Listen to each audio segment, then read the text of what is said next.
Hello everyone. Today we are starting the next chapter, chapter 11, Human Eye and Colorful World. This chapter is related to last chapter. Last chapter से related है.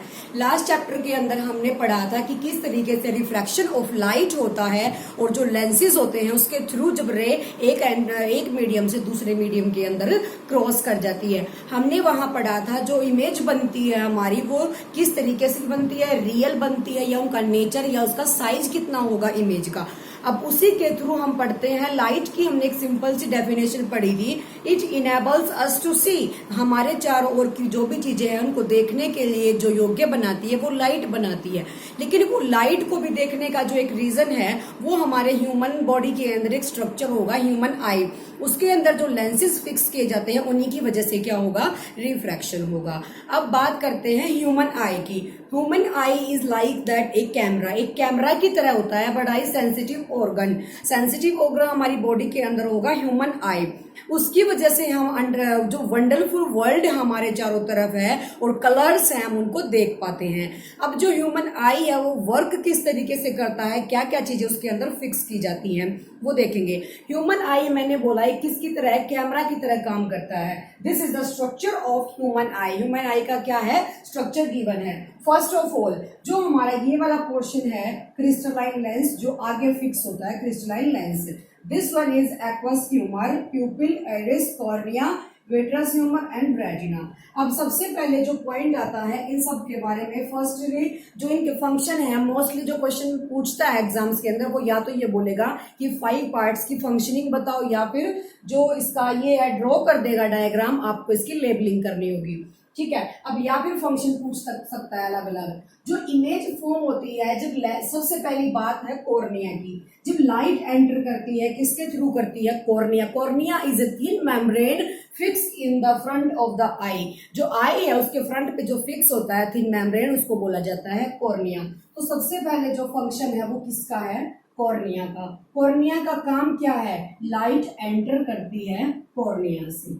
Light enter cornea से. एक ये कैसा है, thin membrane है, पतली झिल्ली की तरह होता है जिसको हिंदी में झिल्ली बोला गया है. जो थिन मेम्ब्रेन है कॉर्निया उससे क्या होगा, लाइट एंटर करेगी आई के अंदर. उसके बाद जो इमेज फॉर्म्ड होती है वो कहाँ होगी, रेटिना पे. तो रेटिना का जो काम है वो लिख लो. रेटिना का क्या काम है, इसके ऊपर इमेज फॉर्म होती है. Image form inverted and real. Image form कहाँ होगी, रेटिना पे. अब बात आती है किसकी, एक्वस ह्यूमर की. Aqueous humour is the liquid जो किसके अंदर फिक्स होता है, इस चीज के अंदर जो हमारा आई बॉल वाला पोर्शन है उसके अंदर फिक्स होगा. क्रिस्टलाइन लेंस का क्या काम है, क्रिस्टलाइन लेंसेज जो हमारे होते हैं फिक्स होते हैं आई के इस वाले पोर्शन में जहां किस चीज की नीड होती है, इसकी फोकल लेंथ को एडजस्ट करने की नीड होती है. Eye ball is the spherical shape जिसका डायमीटर कितना होगा, 2.3 होगा.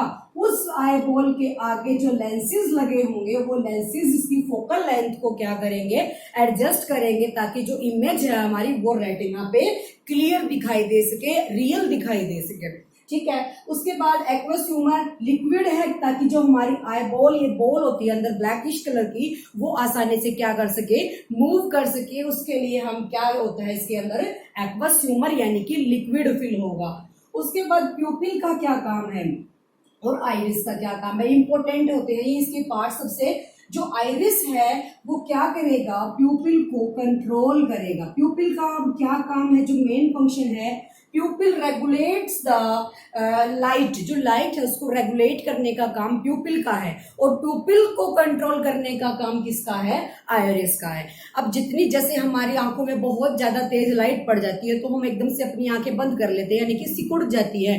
तो उसको जो रेगुलेट करता है तेज लाइट आने पर सिकुड़ जाना, और जब वहां पे डिम लाइट होती है वहां पे आंखों का फैल जाना, जहां हम उसको फैल के देखते हैं, तो वो सारा कंट्रोल कौन करता है, लाइट का कंट्रोल प्यूपिल करता है. तो control the light.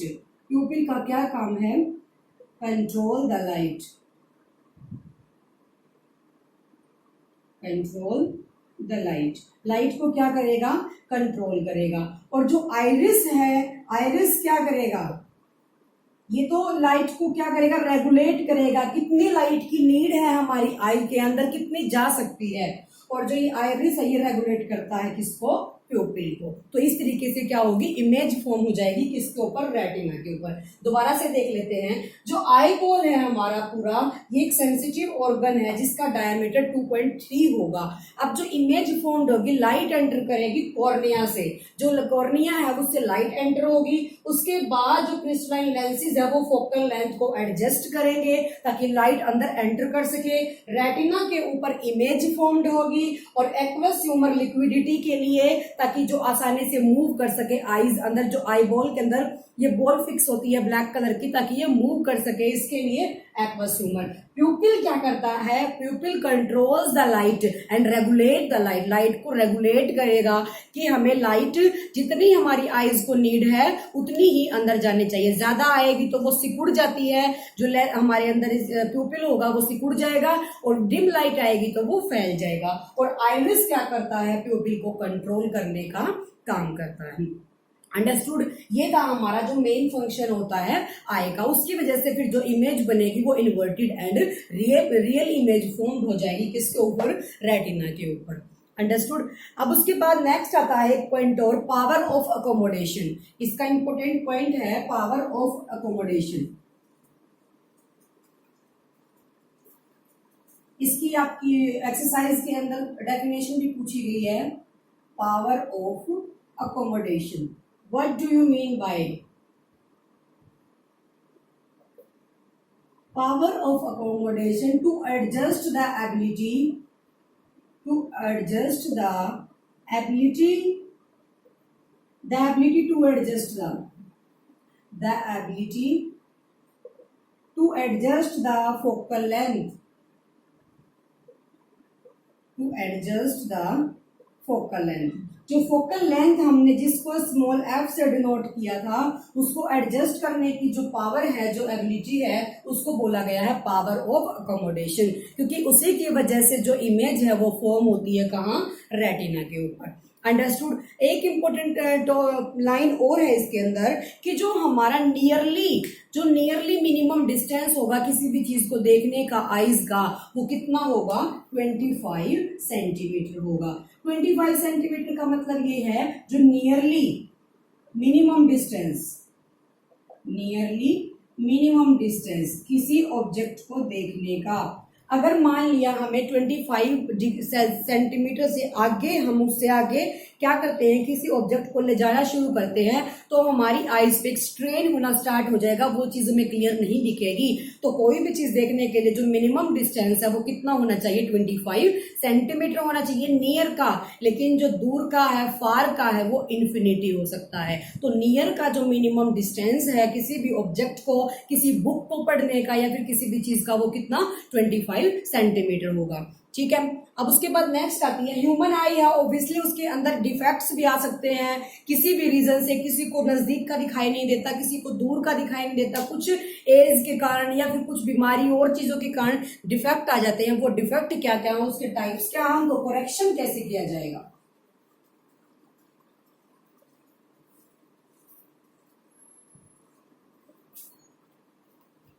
Defects in the vision, देखने में जो डिफेक्ट आते हैं, डिफेक्ट्स। फर्स्ट ले लेते हैं हम myopia. Myopia means near sightedness, near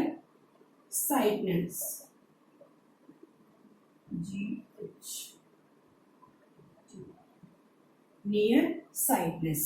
अब मायोपिया जब कोई डिफेक्ट आई के अंदर आया, मायोपिया जब होगा तो हमें नियर का तो क्लियरली शो होगा, लेकिन फार का हमें शो नहीं होगा क्लियरली। तो इसका मतलब क्या बन गया कि जो नियरली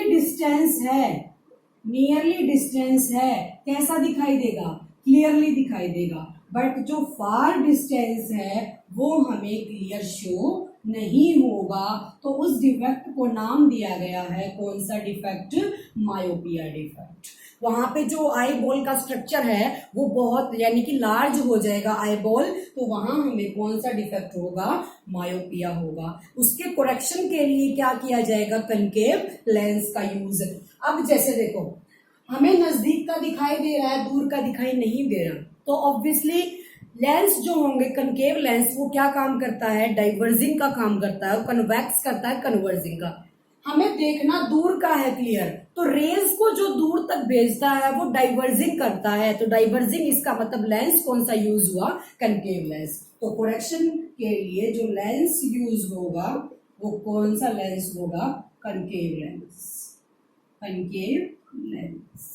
तो मायोपिया जब होगा तो जो नजदीक का है वो हमें क्लियरली शो होगा, दूर का नॉट क्लियर शो नहीं होगा। लेकिन जो करेक्शन है उसके लिए कनकेव लेंस का यूज किया जाता है। कनकेव लेंस का यूज क्यों किया गया, क्योंकि concave lens is a diverging lens, वो दूर तक ले जाता है, रेज को इकट्ठा नहीं होने देता, नजदीक की नीड नहीं है, दूर लेके जाएगा तो हमें दूर का क्या होगा, क्लियरली दिखाई देगा। अंडरस्टूड। अब उसके बाद नेक्स्ट आता है डिफेक्ट हाइपरमेट्रोपिया।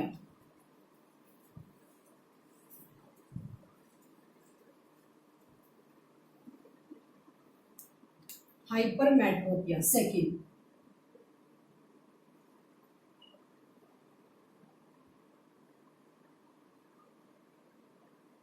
हाइपरमेट्रोपिया का मतलब है फार साइटनेस, फार साइटनेस। अब मायोपिया जब हमें हुआ है तो हमें नजदीक का तो क्लियर दिख रहा है लेकिन दूर का नहीं दिखाई दे रहा, तो हाइपरमेट्रोपिया जस्ट उसका अपोजिट है। हमें जो फार डिस्टेंट है, फार distance can see clearly, can see clearly, but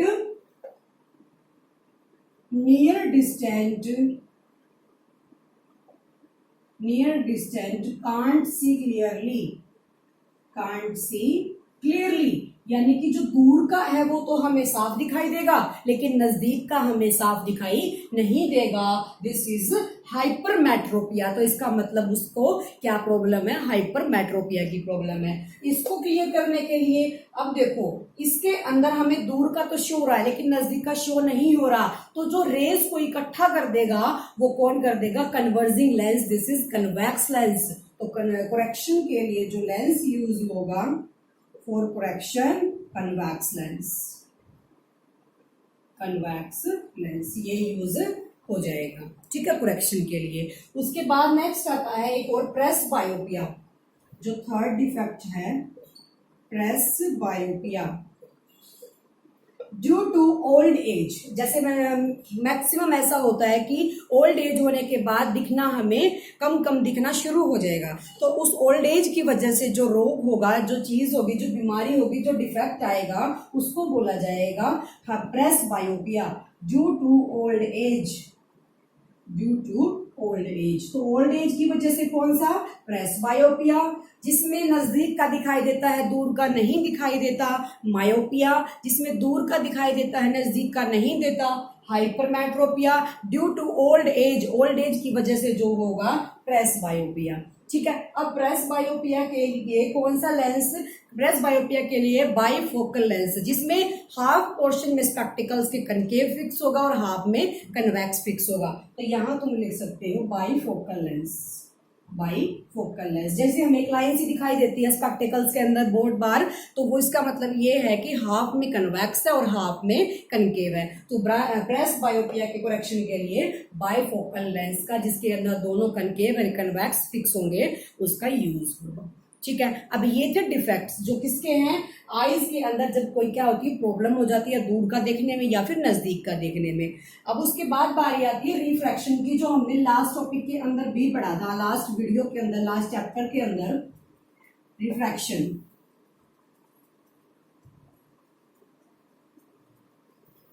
refraction through a glass prism, refraction through a glass prism।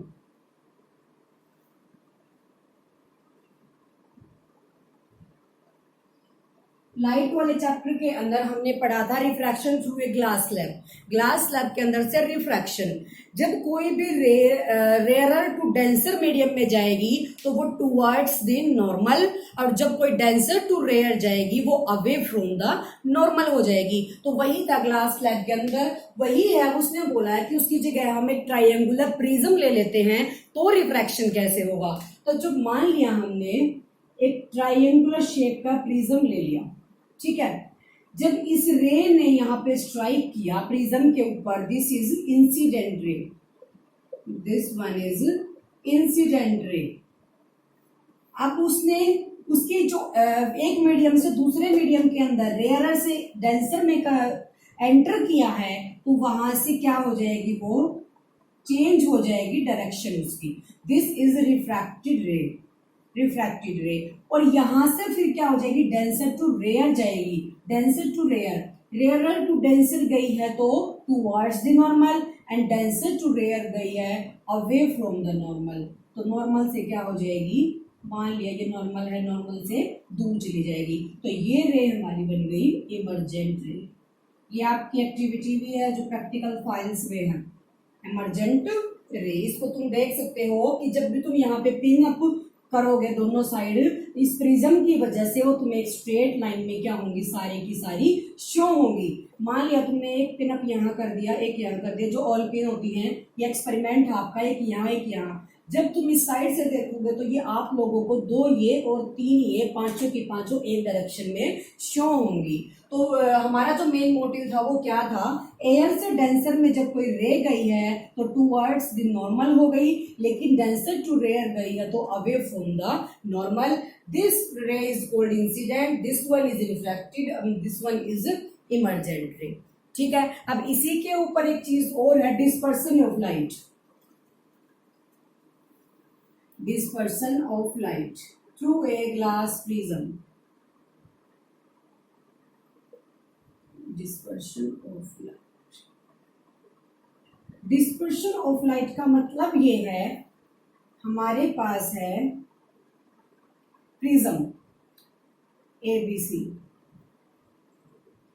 जो सन की लाइट है या कोई भी रे है वो व्हाइट कलर की हमें शो होती है, लेकिन एक एक्सपेरिमेंट जब तुम करके देखोगे, जब एक व्हाइट लाइट ने इसके ऊपर स्ट्राइक किया, this is white light, white light, लेकिन जब ये रे प्रिज्म के अंदर से गुजरी है तो वो सेवन कलर्स में डिवाइड हो जाएगी। First is second, third, fourth, 5, 6 and 7। जब व्हाइट लाइट तुमने क्रॉस कराई प्रिज्म के अंदर से तो वो डिवाइड हो गई 7 कलर्स में। This 7 colours is called spectrum, इसको क्या बोला जाएगा, स्पेक्ट्रम। अब वो कलर कौन से हैं, विबग्योर, फॉर्मूला है हमारा इसको याद रखने का, विबग्योर, यानी कि नीचे से हम लिखना शुरू करेंगे, violet, indigo, blue, green, yellow, orange and red. तो जो सबसे कम बैंड होगा वो कौन सा है, रेड है। रेड कलर सबसे कम बैंड होगा, लेकिन जो उसकी वेवलेंथ है वो सबसे मैक्सिमम होगी, कि जो रेड कलर है वो सबसे ज्यादा डिस्टेंस कवर कर सकता है बजाय किसके, दूसरे कलर्स के। तो जो मैक्सिमम वेवलेंथ है वो कौन से कलर की होगी, मैक्सिमम वेवलेंथ किस कलर की, रेड कलर की। एंड मिनिमम जो सबसे कम होगी वो ब्लू यानी कि वायलेट कलर की। जो ज्यादा बैंड है मिनिमम किसके, वायलेट कलर की, ठीक है। तो अब ये हमारा हो गया स्पेक्ट्रम। स्पेक्ट्रम यानी कि जब किसी प्रिज्म के अंदर से व्हाइट लाइट ने क्रॉस किया, divided into white light divided into 7 colours. First is VIBGYOR, इसका एक फॉर्मूला है जिसकी वजह से तुम इसको आसानी से याद कर सकते हो। First is violet, indigo, blue, green, yellow, orange and red.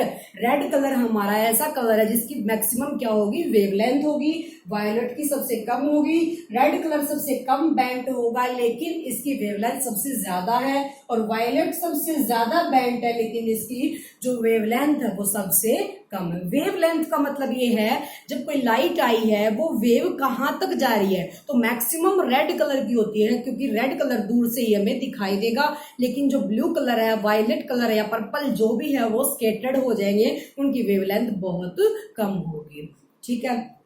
अब इसका एक और छोटा सा, इसी के ऊपर अगर मान लिया मैंने इसके आगे एक और प्रिज्म रख दिया उल्टा इस तरीके से, यहां से जब ये 7 कलर्स है, 7 कलर्स जब यहां से निकले तो इन 7 कलर्स में से दोबारा से ये क्या बन जाएगी, एक व्हाइट लाइट बन जाएगी। दोबारा से क्या हो जाएंगे, सारे कन्वर्ज यानी कि इकट्ठे हो जाएंगे।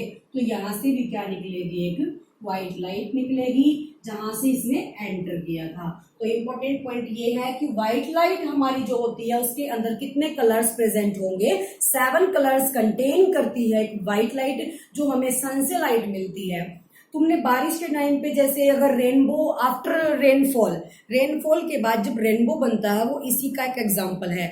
जब सन निकल जाता है आफ्टर रेनफॉल, एकदम से सन निकल गया, सन हमारी बैक में है और जो रेनबो है वो हमारे सामने है। तो सन बैक में है, जो वाटर का ड्रॉपलेट गिरा उसने प्रिज्म का काम किया, पीछे से जो सनलाइट आई है वो ड्रॉपलेट के ऊपर गिरी है। तो वहां कितने कलर शो होंगे, 7 कलर शो होंगे जहां पे क्या बन जाएगा, रेनबो बन जाएगा। रेनबो कंप्लीटली सर्कुलर होता है पर वो डिस्टेंस की वजह से हमें हाफ सर्कल शो होगा। अब वो किस तरीके से होगा, रेनबो जब फॉर्म्ड होता है तो सन हमारा, मान लिया ये हमारी एक वाटर ड्रॉपलेट है, ठीक है, तो सन हमारा इधर होगा और जो ऑब्जर्वर है, जो बंदा है वो यहाँ खड़ा होगा, ठीक है। मान लिया ये यहाँ खड़ा है, इसके बैक साइड में सन एंड फ्रंट साइड में वाटर ड्रॉपलेट यानी कि पानी का फॉल, ऊपर से पानी गिर रहा है। तो यहाँ से जब सनलाइट इसके पीछे से इस पे पड़ेगी तो हमें इसके अंदर कितने कलर्स दिखाई देंगे, 7 कलर्स दिखाई देंगे, जिसको क्या बोला जाएगा, रेनबो। रेनबो तभी देखा जा सकता है जब वाटरफॉल के बाद, रेनफॉल के बाद एकदम से सन प्रेजेंस हो जाएगी तो उसकी वजह से रेनबो शो होगा, अदरवाइज नहीं होता। ठीक है, ये इसका एक रीजनिंग वाला क्वेश्चन था। उसके बाद इस चैप्टर के अंदर मोस्ट इंपोर्टेंट रीजनिंग के क्वेश्चन आते हैं, वो किस तरीके से। फर्स्ट हमारा इसके अंदर एक आएगा total internal reflection. Total internal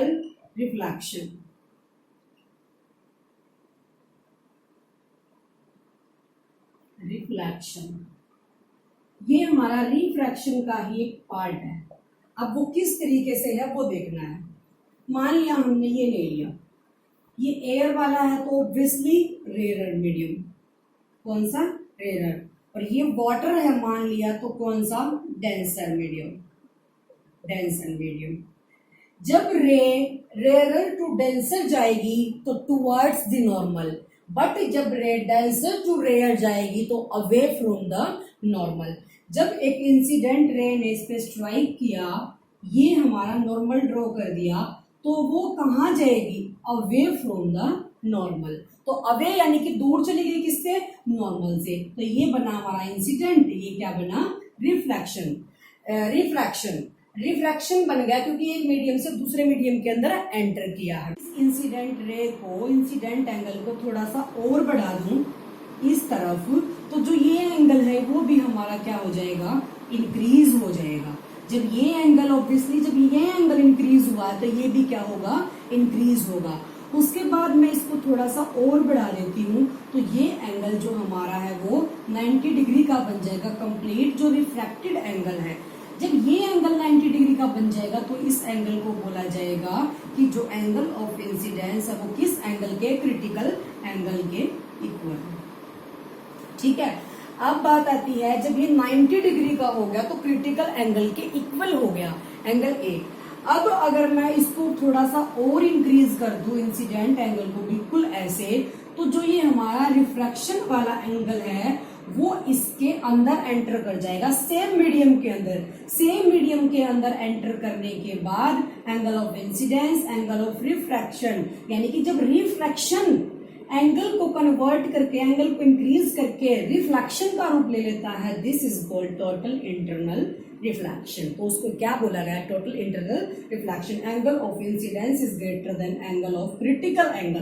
critical angle से जब एंगल ऑफ इंसिडेंस ग्रेटर हो जाएगा तो वो क्या बन जाएगा, टोटल इंटरनल रिफ्लेक्शन, क्योंकि सेम मीडियम में क्या हो गया, वापिस आ गया। तो लेकिन हमारा प्रोसीजर था रिफ्रैक्शन का, लेकिन उसको क्या रूप दे दिया गया, टोटल इंटरनल रिफ्लेक्शन का रूप दे दिया गया। ठीक है, उसके बाद आता है अब एटमॉस्फेरिक रिफ्रैक्शन क्या चीज होगी। एटमॉस्फेयर की वजह से एटमॉस्फेयर में रिफ्रैक्शन कैसे होगा, एटमॉस्फेयर रिफ्रैक्शन। एटमॉस्फेयर के अंदर जब रिफ्रैक्शन होता है, कोई भी चीज रेयर टू डेंसर क्या करती है, मीडियम में एंटर करती है या फिर डेंसर टू रेयर जाती है।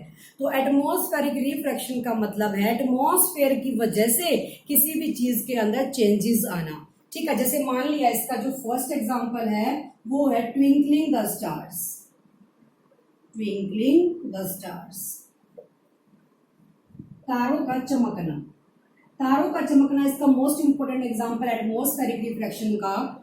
जो हमारी एयर होती है वो वेव की फॉर्म में होगी। ठीक है, मान लिया ये हमारा क्या है, एटमॉस्फेयर है अर्थ पे। ठीक है, अब यहां से जो स्टार है, स्टार की लाइट आई। ठीक है, अब जो हमारी वेव्स होती हैं, एयर होती है, वो वेव की फॉर्म में होंगी। जो हॉटर एयर होगी, एयर के अंदर भी हॉट भी होगी, कोल्ड भी होगी। जो हॉटर एयर है वो अप जाएगी, लेकिन कोल्डर कहाँ जाएगी, नीचे जाएगी वेवलेंथ की वजह से। ठीक है, तो हॉटर एयर ऊपर, कोल्ड नीचे, तो वेव्स की जो एयर है उसकी वेव्स बनती जाएंगी। एक बार दिखी, एक बार नहीं दिखी, एक बार दिखी, एक बार नहीं दिखी। तो जो लाइट की रेज आती हैं वो अगर एयर ऊपर चली जाएगी तो वो रेज हमें शो नहीं होंगी। फिर एयर नीचे आई तो नहीं होंगी, तो शो होंगी। तो एक बार दिखना एक बार ना दिखना, वेव्स की वजह से, एयर के अंदर जो वेव्स हैं उनकी वजह से जो हमारे स्टार से लाइट आती है वो हमें एक बार दिखेगी एक बार नहीं दिखेगी। उसकी वजह से वो क्या होते हैं, ट्विंकल करते हुए शो होंगे। तो रीजन पूछ सकता है कि जो ट्विंकलिंग ऑफ स्टार्स है वो किस रीजन से होगा, एटमॉस्फेरिक रिफ्रैक्शन की वजह से होगा। ठीक है, क्योंकि जो एयर होती है उसके अंदर वेव्स होती हैं, वो एयर जब मूव करेगी तो एक बार तो वो लाइट के सामने आ जाएगी, एक बार लाइट के पीछे, एक बार लाइट के सामने। तो जो स्टार होते हैं वो ट्विंकल करते हमें शो होते हैं, लेकिन एक्चुअल रीजन उसका एटमॉस्फेरिक रिफ्रैक्शन होता है। ठीक है, ये था ट्विंकलिंग ऑफ स्टार्स का। अब बात आती है कि जो सन है वो रेडिश क्यों शो होता है। सन जो है, सन का कलर रेडिश क्यों होगा, क्योंकि जो रेड कलर होता है उसकी वेवलेंथ क्या होगी, मैक्सिमम होगी। मान लिया ये हमारा अर्थ है, ये क्या है, मून के टाइम पे जो सन है वो यहाँ है। ठीक है, मॉर्निंग के टाइम पे जो सन है वो इधर है, मॉर्निंग। और जो इवनिंग का टाइम है वो सन यहाँ है। यहां से जब रेज एंटर करती हैं और यहां से जब रेज एंटर करती हैं और यहां से जब कर रही है, तो जो वेवलेंथ है मैक्सिमम वो रेड कलर की है। सन से जो भी रेज आई हैं वो रेज क्या करेंगे, जो ब्लू कलर है वो तो स्केटर्ड हो गया, यानी कि फैल गया। जो ब्लू कलर है वो स्केटर्ड हो जाएगा स्कैटरिंग ऑफ लाइट की वजह से। तो ब्लू कलर तो हमारा स्केटर्ड हो गया, फैल गया, लेकिन जो रेड कलर है वो इस तक पहुंच गया। तो जो रेड कलर की वेवलेंथ मैक्सिमम होने की वजह से, मैक्सिमम वेवलेंथ होने की वजह से हमें जो सन है वो कैसा शो होगा, रेडिश कलर का शो होगा। तो इसका एग्जांपल है स्केटरिंग ऑफ लाइट के बारे में कि जो ब्लू कलर है वो स्केटर्ड क्यों होगा, scattering of light,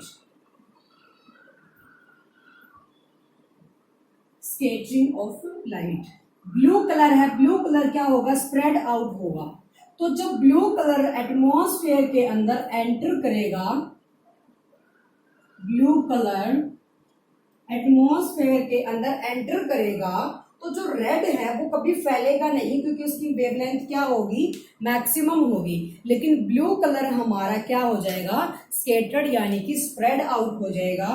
blue colour का स्प्रेड होने की वजह से हमें क्या होगा, पहली बात जो आसमान का कलर है, स्काई का कलर है, वो हमें ब्लू दिखाई देगा स्केटरिंग ऑफ लाइट की वजह से। स्केटर यानी कि कलर जो मैक्सिमम ब्लू है वो स्केटर्ड हो गया।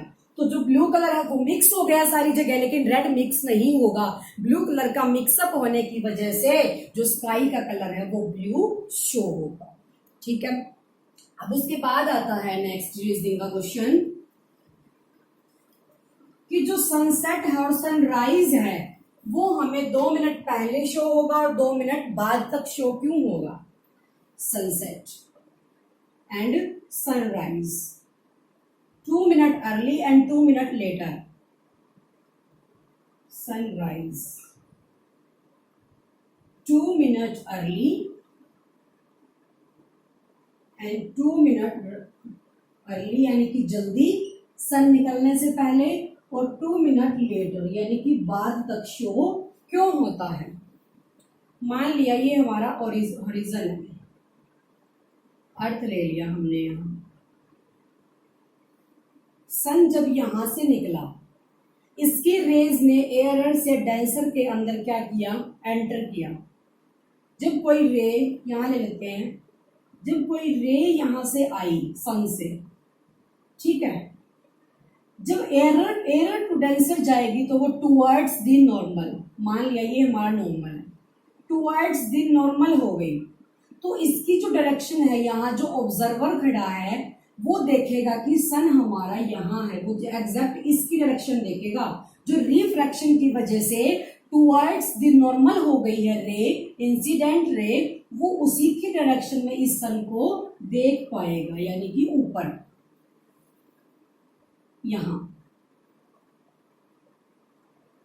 यहां इसको सन दिखाई देगा, क्योंकि सन की जो लाइट आई है वो इस तरीके से इस पे पड़ी है। जब ये पड़ी तो रिफ्रैक्शन की वजह से डायरेक्शन चेंज हो गई। जब इसने एक मीडियम से दूसरे मीडियम के अंदर एंटर किया, चेंज हो गई, तो उसके बाद जो इसकी डायरेक्शन होगी वो अपेरेंट पोजीशन होगी, यानी कि वो सिर्फ देखी गई है, बट एक्चुअल पोजीशन हमारी ये होगी जहां से रे आई है। आफ्टर रिफ्रैक्शन उसकी डायरेक्शन चेंज हो गई, क्योंकि light enters one medium to another medium, तो ये जो हमारी रिफ्रैक्शन वाली लाइन बन गई, इसको अगर सीधा करके देखें तो हमें सन अलग डायरेक्शन में शो होगा।